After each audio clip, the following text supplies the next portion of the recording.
Testing.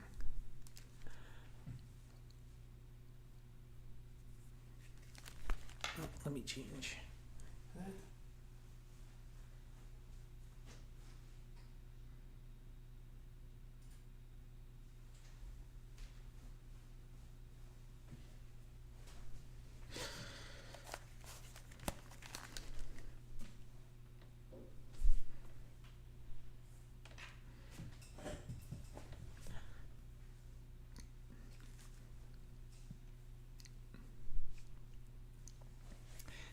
Testing 1 2 3.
All right, it looks like people are coming back a bit now.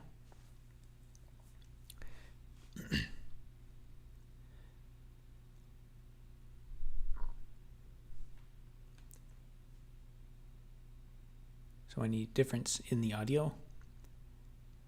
Is it better or worse?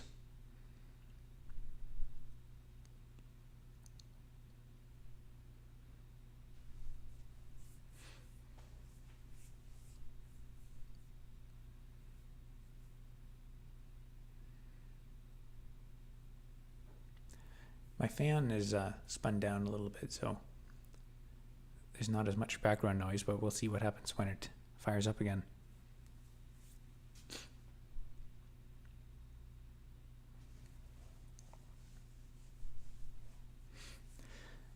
So the topic of this stream is going to be about, I finally finished coreutils. So the very last coreutils command was the numfmt command. You know what, I'm hearing like a bumping noise every once in a while. I think it actually might be the building shaking. I have the microphone cables kind of against the table there, so it might be it's like picking up vibrations in the floor. If that's a problem, I'll have to move it.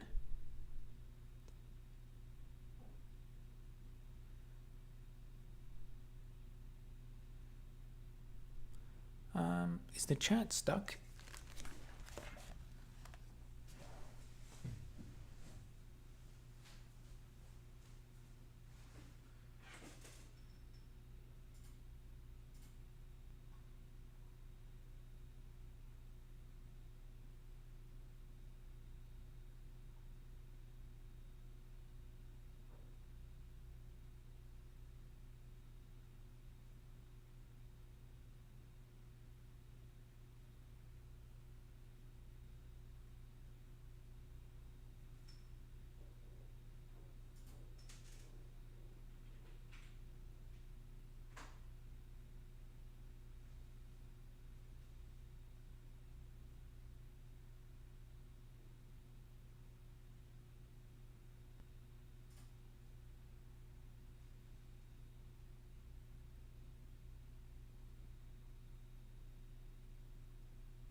Okay, that should be better. Is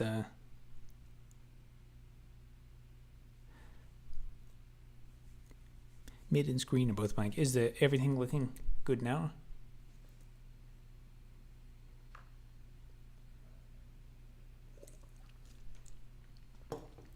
How is the sound? Is the sound better than it was before? I think one of you mentioned that I was at like minus 20 dB and I should be at like minus 6. Is this closer to minus 6?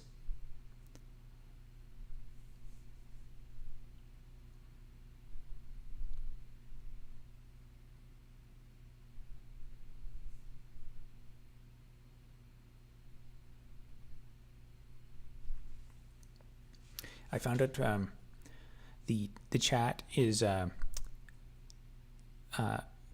kept the chat window up from the previous stream, and I didn't realize that you have to close it and then open a new one.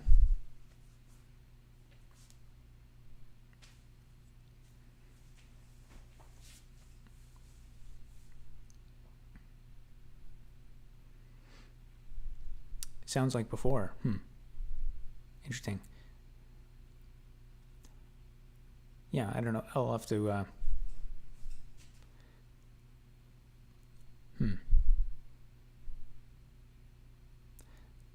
think I might be. I might need the pop filter. Yeah, that's. I was hoping I could get away without it. It's so like annoying, and I end up hitting it. Let's see. Well, if it sounded good before, maybe I can just move this. And then it's not. Now I won't be breathing on the mic. I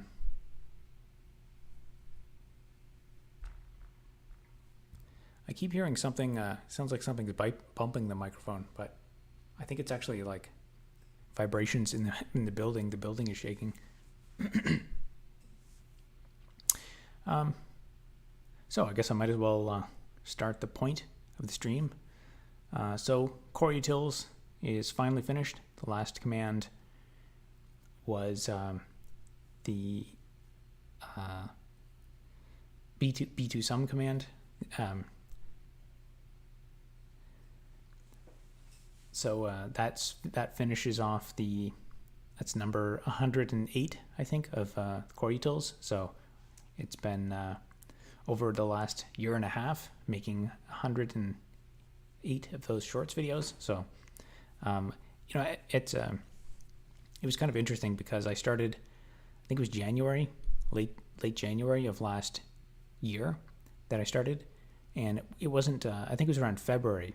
I was like, I did the first 50. I did one of them every single day, and the first 50 were not the greatest quality, and most of them got like less than 1,000 views.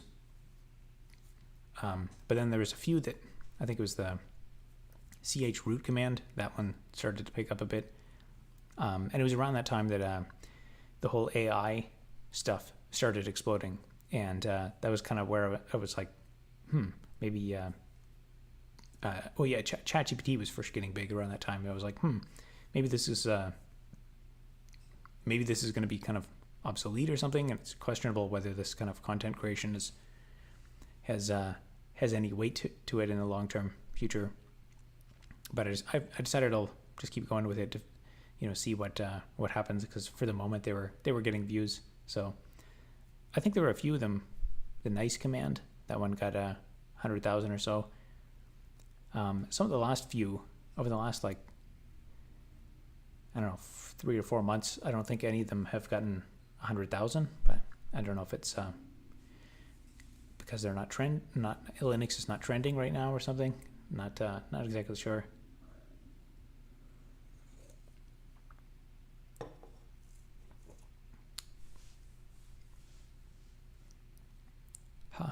Wait, not sure what you mean by that.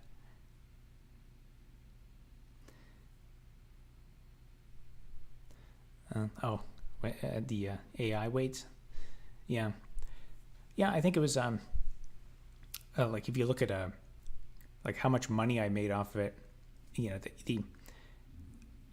It did not directly make money. Like the shorts, I think some of the most profitable ones made like $20 in revenue, but it's doing YouTube in general is one of these things where it's kind of questionable. You invest like a lot of work into it, and then my perfect example is my how to make a CPU video. I put so much work into that, and then it's been out there 2.5 years and never did anything, and then the algorithm gods kind of bless you, and that video is made maybe approaching like $4,000 or $5,000 so far.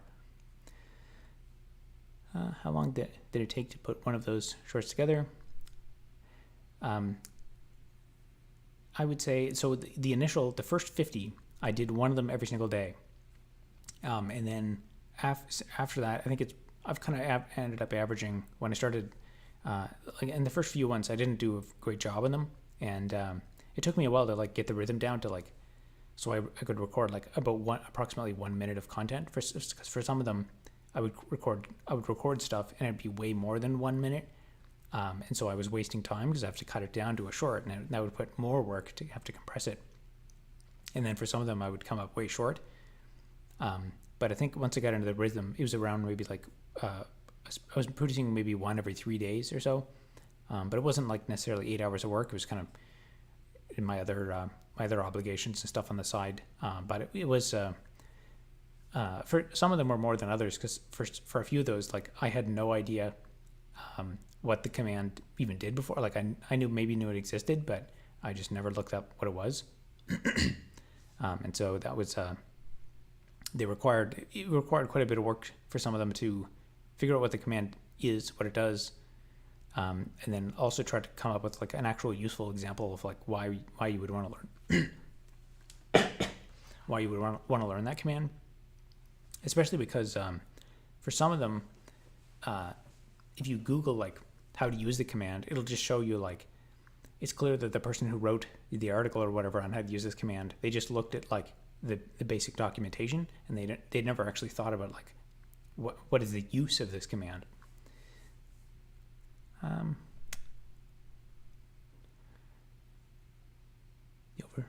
The art of simplification, really nailed it with deadpan humor.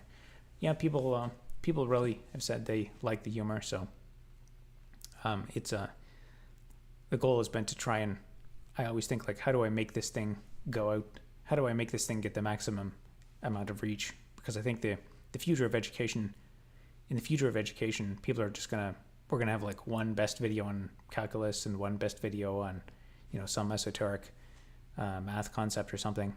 And like when people go into school now, the professor will just be like, okay, I don't have any content planned. Let's just watch this YouTube video.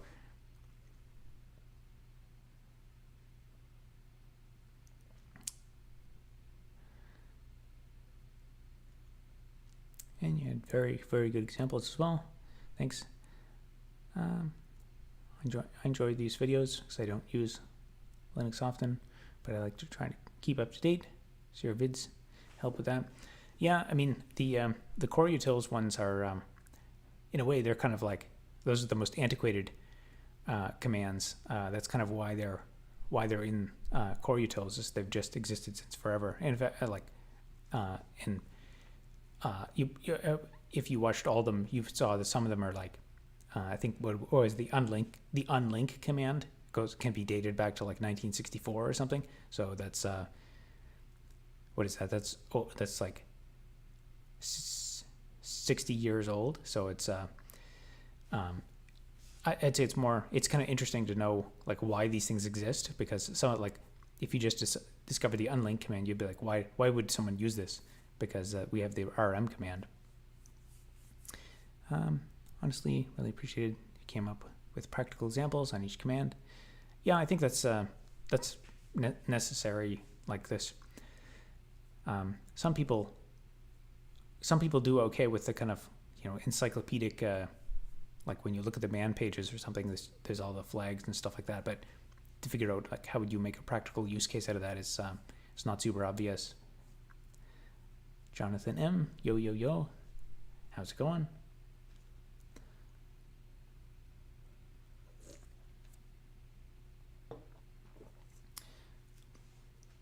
So, like I have in my notes here, I'm going to try to switch more to long form content, just because it's, I think the experiment, which was shorts, is, I've completed that experiment. I think it's,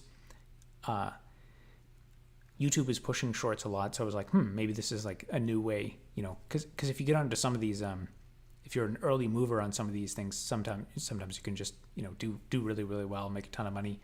I was kind of hoping that YouTube would monetize them a lot more, but it seems like the monetization on shorts really, it's always been terrible, and it's just never improved. Maybe they'll do it in the future someday, but for now it's they just don't make money. But at the same time, if they also, like a lot of you have said that if you you watch the shorts and they had an impression on you and stuff like that, so that in itself has value. That doesn't exactly equal money, but if I can indoctrinate a bunch of people into being enthusiastic about Linux, and then get them to watch my live streams and stuff like that, then they will buy my Linux products and any kind of things I want to sell in the future. So it kind of seems like that's the future of business. Make content that where the platform is kind of taking advantage of you, but if you can actually get a following, then you can convert that into a business. Do you say tack? Do you say tack or dash when sending out?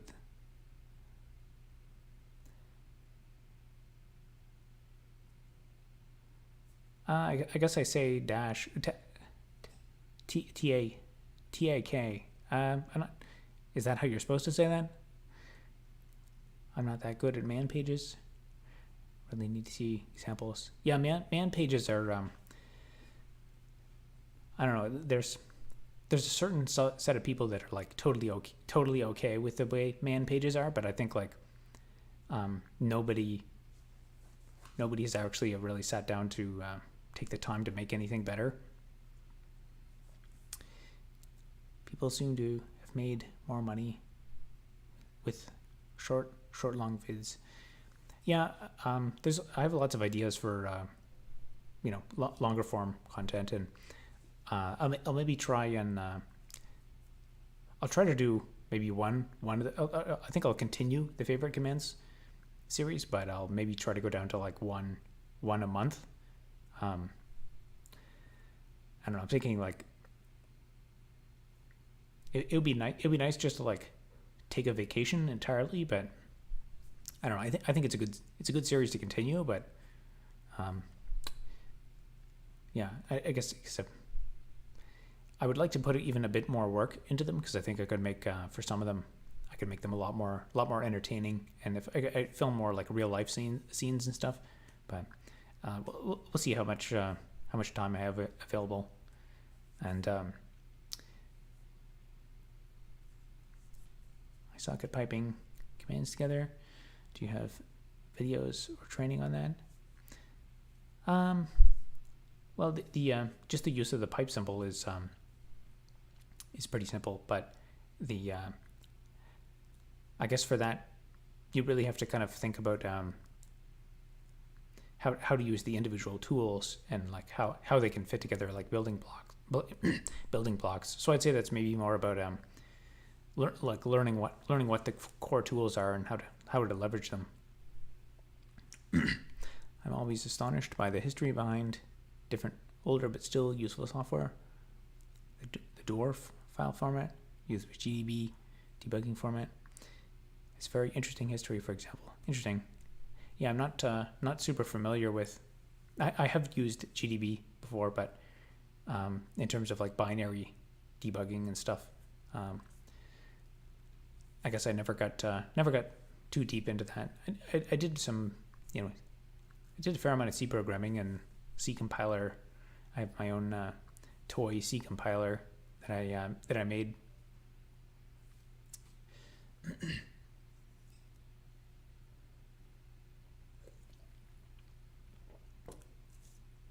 So yeah, favorite command videos will be way less frequent from now on.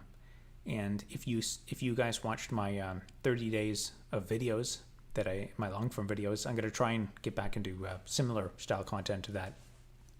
So right now I'm working on an analytics review video. So before I was during that 30-day period, I was doing one analytics video every 30 days, and every week. I think it was Saturdays. I was doing an analytics video. So I'll do one of similar style, but I'll try to go make it a bit more polished, and I'll go back and review like what happened with some of the videos that I made during that period, like which ones are performing better. And I don't think I haven't done a long form video where I actually talk about most of the money that I got, which came from the how to make a CPU video. So that one, after I stopped posting during that series, that's when my how to make a CPU video just exploded and went from like 60,000 to 4 million views. I would love a video on that compiler. Yeah, it's on my to-do list. I'm gonna probably fit it in with another topic. Do you actually have a favorite command? Yeah, actually the most recent shorts video I did was on that topic.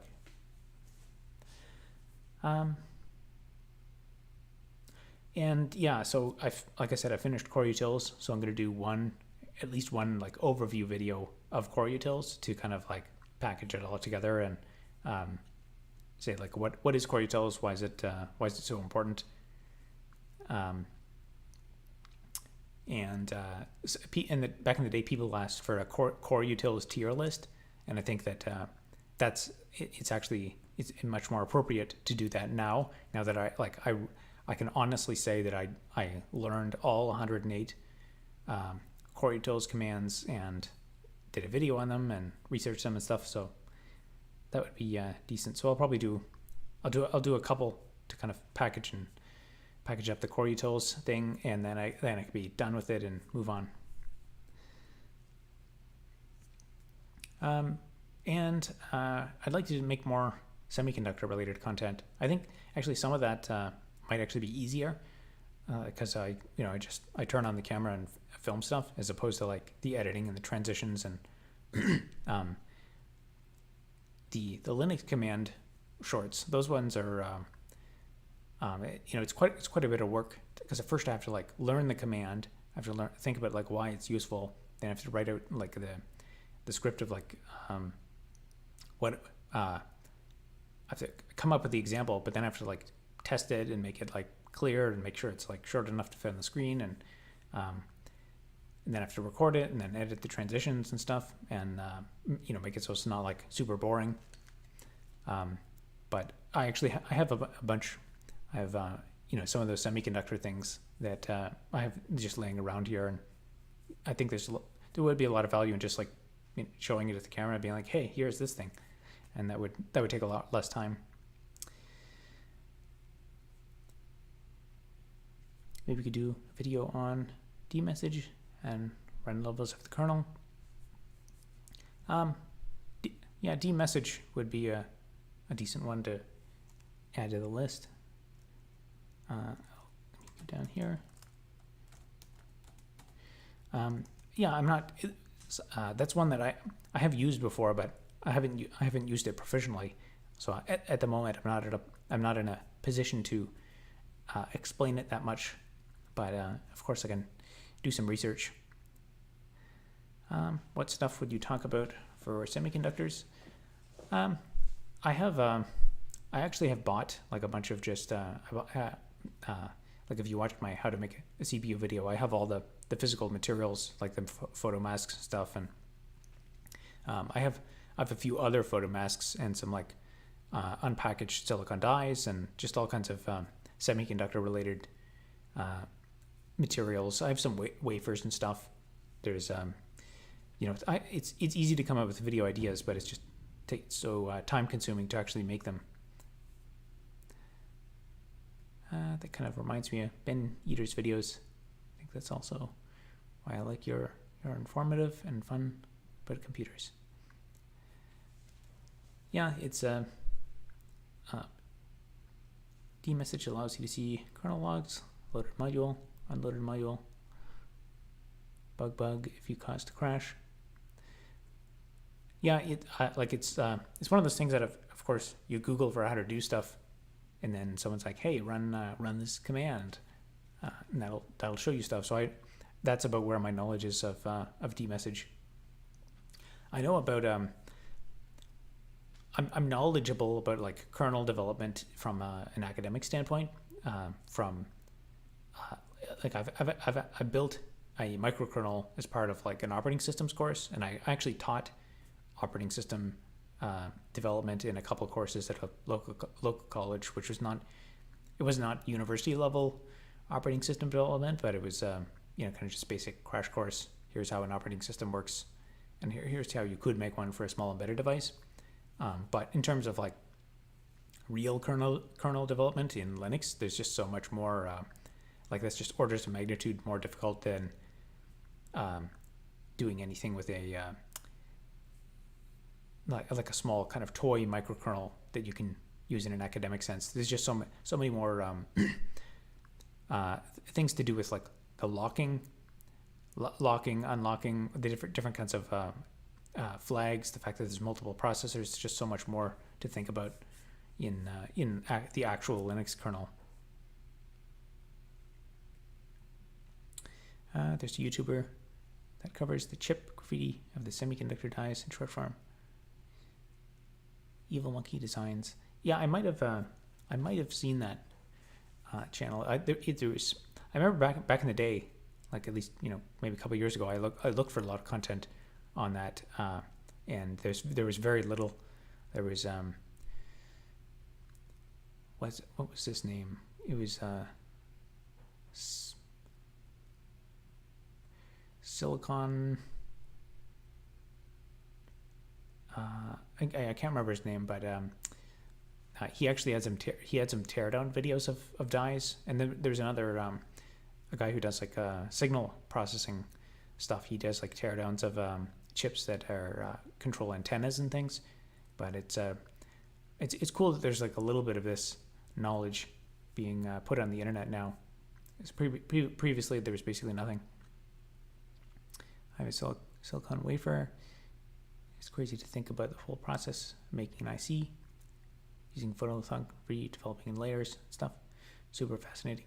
Yeah, it's there's not that much content out there on it. Like there's like university lectures, and lots of people saying like, oh, you need like $1 billion to develop this stuff. But I actually think there's a lot more room for like, I think that we could actually have a homebrew semiconductor manufacturing like niche in society. That's something that could actually exist. It wouldn't be fast, but okay, you actually have my interest. I have a huge backlog of people's videos to watch. They're talking about making silicon chips at home with UV photolithography. So I would say, that for the stuff I have, I'm definitely not at the stage of like actual homebrew chip manufacturing. Although I think there's, I do think that there's like, if somebody had the time and money, like if someone had, a couple of years to kill and a few $1,000s, you could probably prototype a few processes.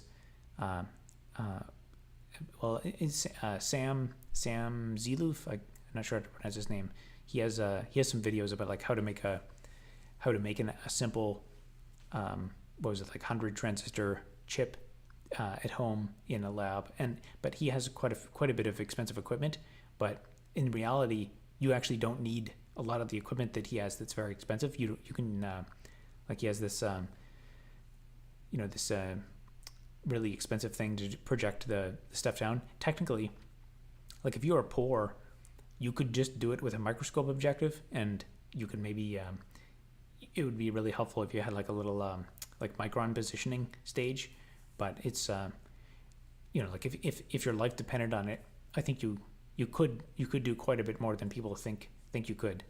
So the lithography stage, the lithography stuff, you can just use a simple microscope objective, but then you have to get the optics right, and you have to like align stuff and have the right distance and stuff. And but if you know exactly what to do, if you like have prototyped the process, then but that, of course, that's just a lithography step, and now you've got to like, of course, the exposure time has to be tightly controlled, and you need the right chemicals and stuff like that. But actually, I recently bought a couple other props. I bought some old photography negatives from like the 1970s.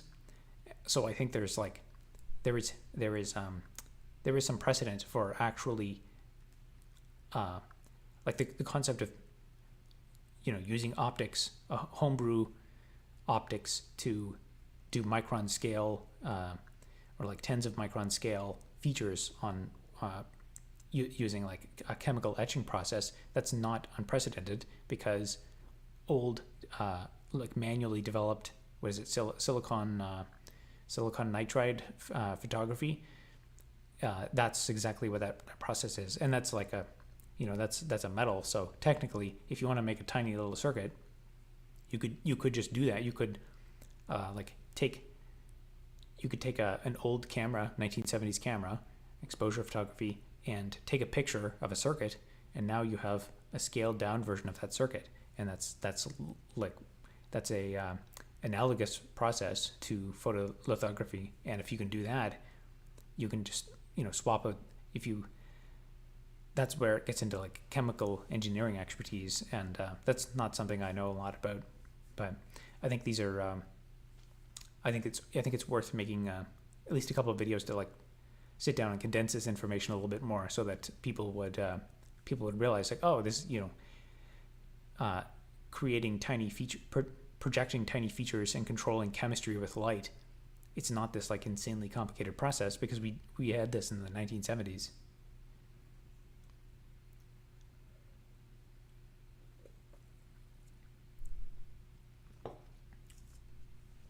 I actually do have one video on a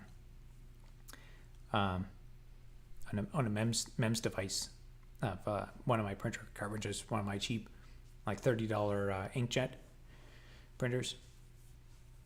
I think it's a shorts video. Isn't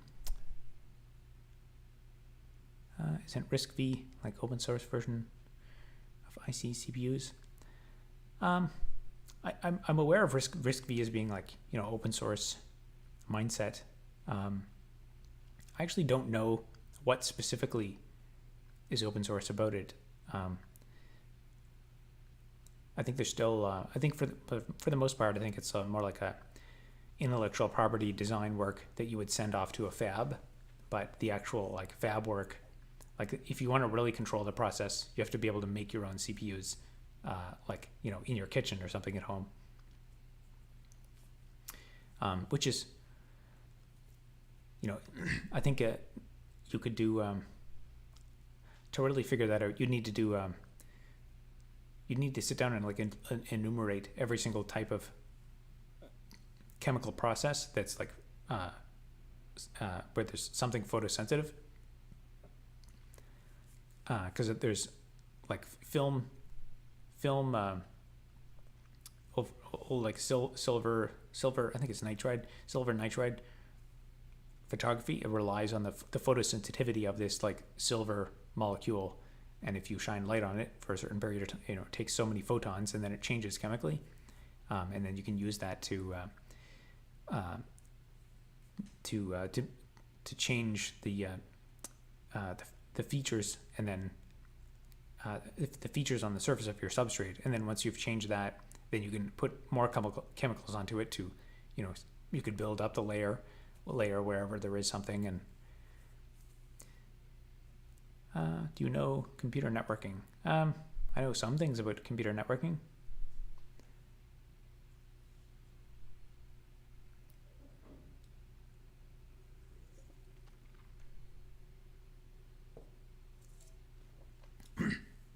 There's a lot to know about computer networking.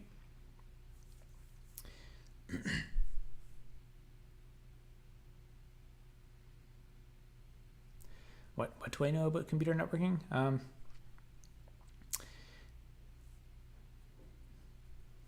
it's a good question. I don't know. It's hard to enumerate everything. There's I mean, I've taken some computer networking courses in university.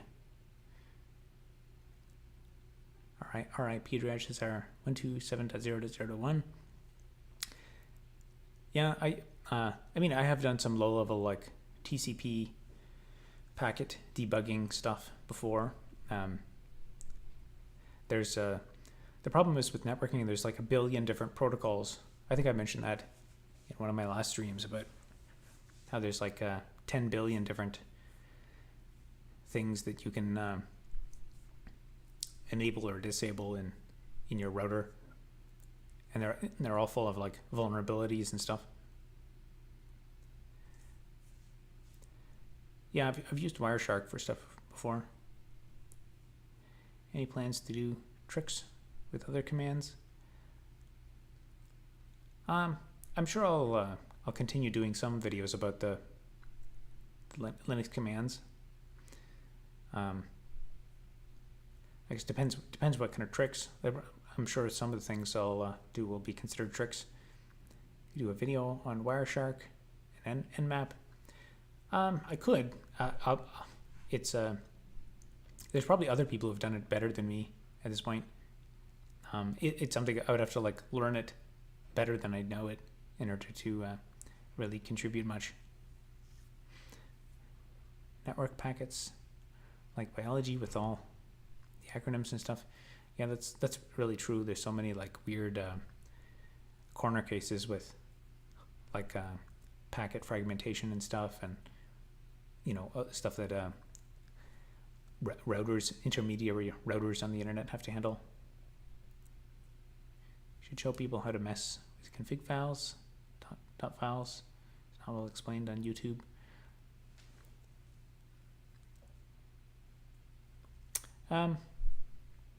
Yeah, again, I don't know. It depends what particular program.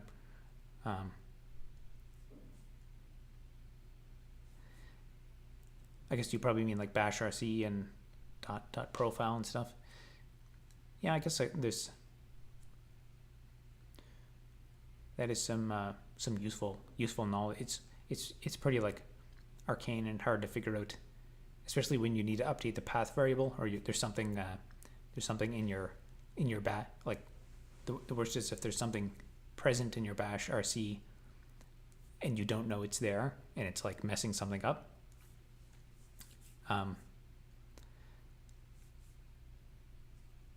Aliases are pretty fun to make.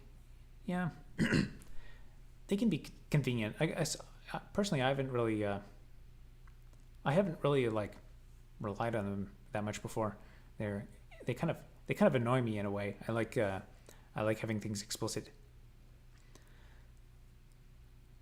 I have like a 4 or 5. I added on new machines.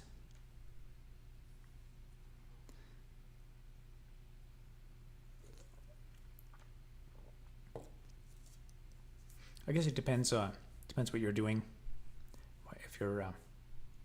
If you have a really specific sysadmin task. I have actually used aliases a few times for videos. Sometimes I would want to like basically like run a command, but I want to like filter something in the output, or like I want to change the output in some way. So I want to kind of like have some, like I know that in another scenario, the output would be different, but when I run it locally, like for example, something with networking, with like IPs. Computer networking is much about sockets, right? Sockets is one of the things. Computer networking is just unbelievably complicated. There's like all the different layers in the stack, and there's like a million things to know at every level of the stack. X dual tool for automating mouse and keyboard movements using X11. Explain client server architecture of X11. That's not something I think I have used X2 tool for a few things. Honestly, graphical automation, I haven't done a lot of that. I want to build a P2P app from scratch. Yeah, there's for like peer-to-peer stuff. There's you can do like TCP hole punching. If you Google for hole punching, network hole punching, there's a bunch of stuff that you might find useful about that. There's one famous post on like all the different techniques for TCP hole punching, and I won't pretend to know all the details of it. It's just tons of stuff to know, and different things work on different different scenarios. I did implement the Gossip protocol for my latest ESP-NOW protocol device, which is pretty fun. So P2P for devices that didn't need a router. That's a funny term. Yeah, it's I guess the idea is like you're punching a hole in the normally you wouldn't have out connections from the internet coming in, but you have to like basically punch a hole in either the NAT on your LAN, or I'm not sure if there's considerations for firewall in TCP hole punching or not, but that's another thing you may have to contend with. MDNS is the bane of my life. Working on IoT devices. What's MDNS?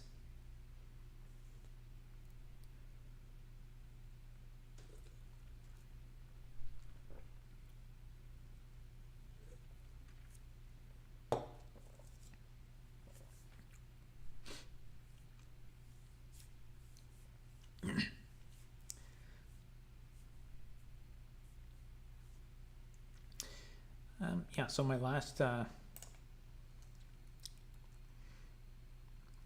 point here was, of course, I want to get back to my block mining simulation game.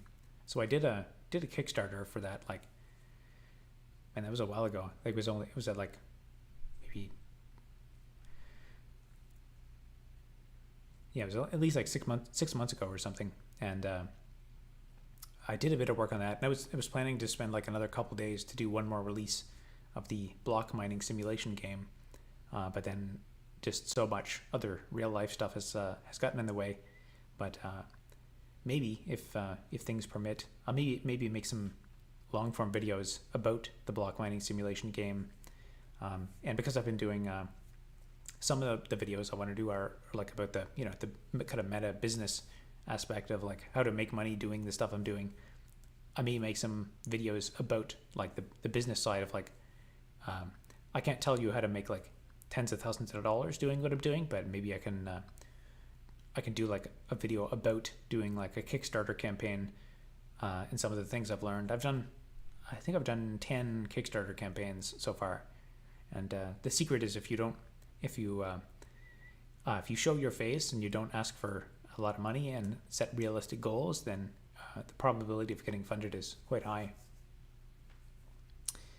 A way to find random services on your network, like audio players.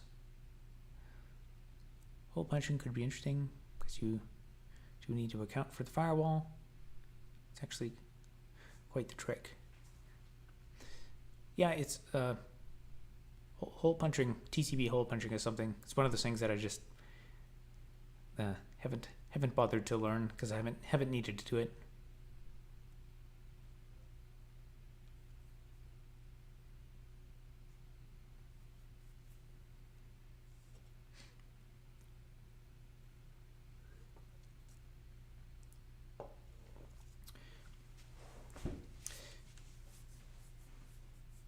Yeah, there's I guess there's video games are in general, or I've seen a few people commenting that like there's gonna be a video game winter soon, so maybe this could be the time to start working on the next indie video game. This whole block mining simulation game is part of. I have one video where I kind of ramble on about my thoughts on the topic, where I have some more grandiose ideas that I'd like to experiment with. Video game winters and there's going to be less video games, because I guess what happened was during the pandemic, video game usage went crazy, and then people invested a lot of money into it, and now everyone is back to work and things are starting to normalize, and interest rates went up. So so many of these companies that they hired a bunch of people, and they're like, oh wow, things are going to be great forever. Now things are crashing back down. So there's, I think, a whole bunch of game studios shutting down. Big games that were supposed to make a lot of money are not making money, and there's lots of trends converging to I think to a lot of bigger companies they've gotten super big, and they kind of don't care about their users anymore.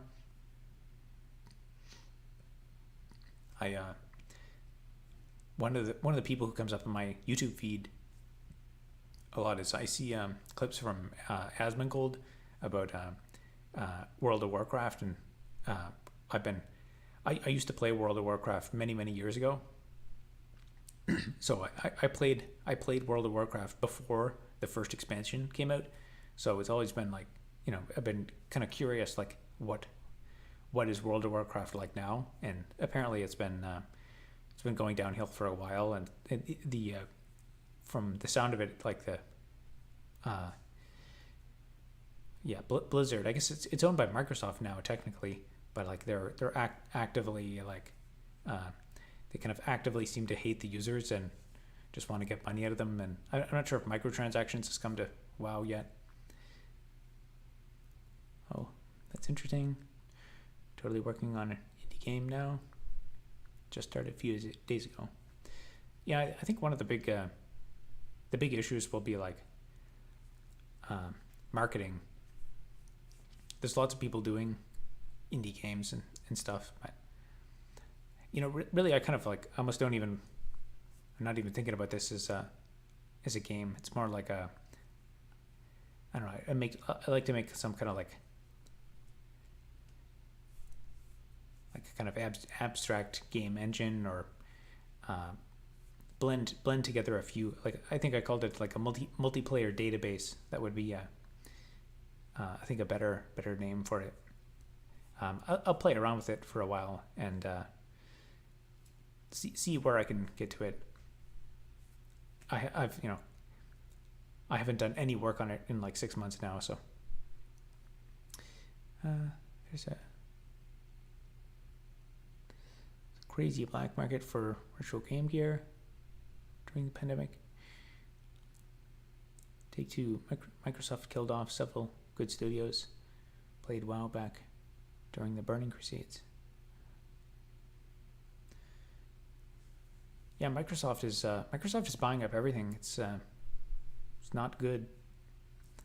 I'm playing currently on a pirate server with a 16-year-old patch. Pretty popular. Woke Police has taken over the gaming industry. Yeah, there's a lot of crazy culture wars, and it's the world is in a crazy place. There's not just the culture wars, and so many things are in turmoil. This just where I am here, every time I go out for a walk, I see posters recruiting people for communist meetups, and there's protests every day. And then for those of you who've been following along, I'm getting rent evicted because there's some guy buying up all these buildings around here and then rent evicting people to jack up the rents.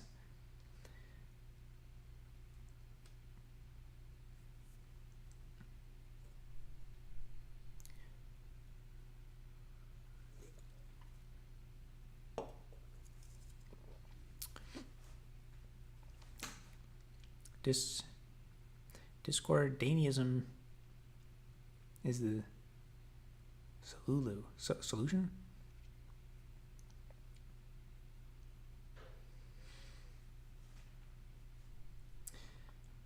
Yeah, it's when I was in undergraduate, I did 6 internships, so I had to move to a different country every 4 months for almost 5 years. So during that kind of got me used to feeling like a nomadic homeless person. So it's not too big of a deal. I've been technically homeless before, so I can do it again. It's encouraging to know the more people are aware of these social issues nowadays. 5 years ago, we were called extremists for talking about it. Yeah, it's I don't know where things are going to go. Like it does really seem like more and more, like people I talk to in the building and people just on the street and stuff, they're very fed up with, so many social issues and stuff. But at the same time, the government, like at the top level of government, they're just like increasingly insane about everything. Like we spent so much time arguing about, just culture wars and stuff, but like important stuff like building housing, we just don't do any of that. Overton Windows starting to shift in a good way. Yeah, I hope things get better. I think things are going to go nuclear on the other side of the world. Yeah, that's another big problem is like not only do we have culture wars, but we have like physical wars ramping up. And we could go right deep into the geopolitical debates and discussion, but it would be nice if I could just we could all go back to ignoring all that stuff. But one big thing is we're still recovering from the pandemic. Interest rates went up a lot, and we're kind of going through growing pains right now. I think in Canada, per capita GDP has been declining every single quarter for 7 quarters now, and we're definitely in a recession at the moment. So if that resolves itself, then we can go back to expecting good things in the future again. You should make a Linux version of Windows recall. That would be a lot of work, and everyone would hate it. I guess you could just take, you could just use OBS and then pipe it to gzip.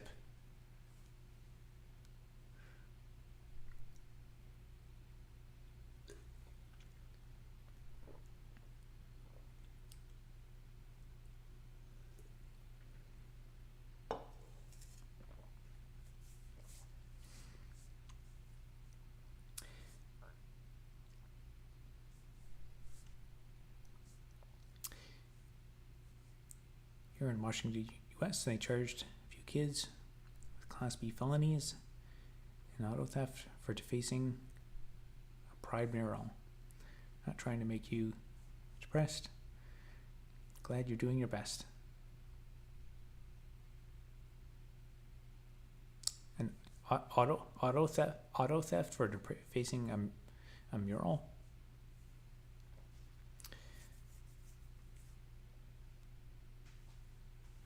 Yeah, there's I feel like there's so many weird different culture wars and stuff. It's exhausting to talk about.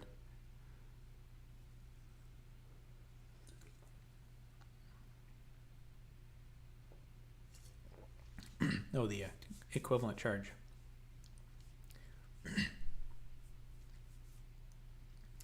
Yeah, it would be.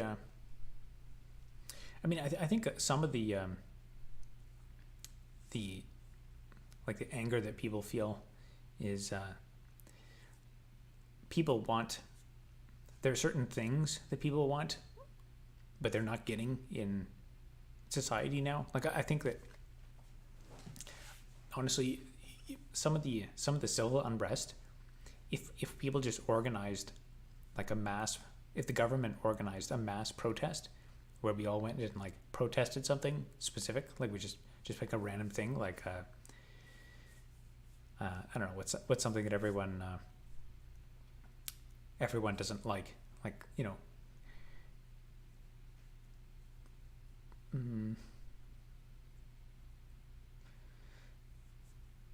don't know. I'm drawing a blank, but something just some universal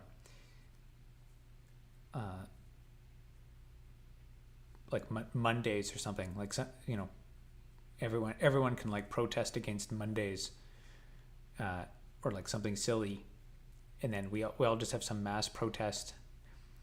I guess taxes, some like part of nature, like a protest against hurricanes, or something ridiculous like that, and we could just have a big, or like tornadoes. That's a pretty good one. We could have a protest against tornadoes, and then the government would help people make signs, and we'd have a great big protest, and we have chants and stuff, and we'd like someone would make a big it's kind of like that Burning Man event where they make a giant man and then they physically burn it. We could make like a giant avatar of like a tornado, and then people could go there and protest against the tornadoes and have signs that say like ban tornadoes and stuff, and it would basically just be a fun event for people to like yell and go around protesting and stuff, and you could maybe even make you could have a small group of like the pro tornado people, and they like want to protect and preserve tornadoes, and then people could just like go there and like fight each other and argue, and we could have debates and stuff, and that would just that would let people get rid of their energy. I think that seems to be people feel like suppressed from during the pandemic, and they just want to get out and get exercise. I think that's what a lot of people are feeling.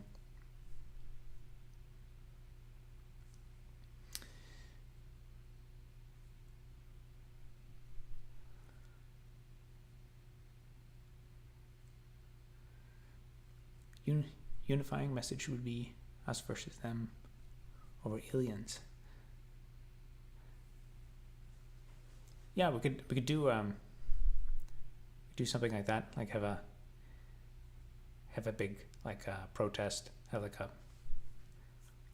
a protest about reveal the flat Earth conspiracy, and then a bunch of people counter protesters, and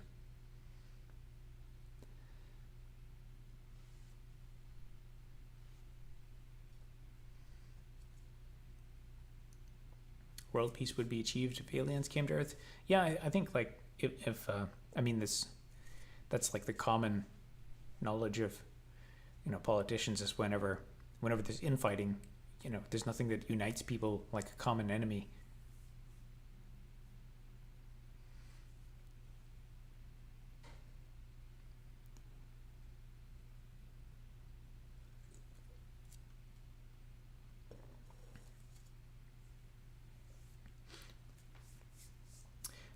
All right, I've been streaming for, I think it's been about an hour or so.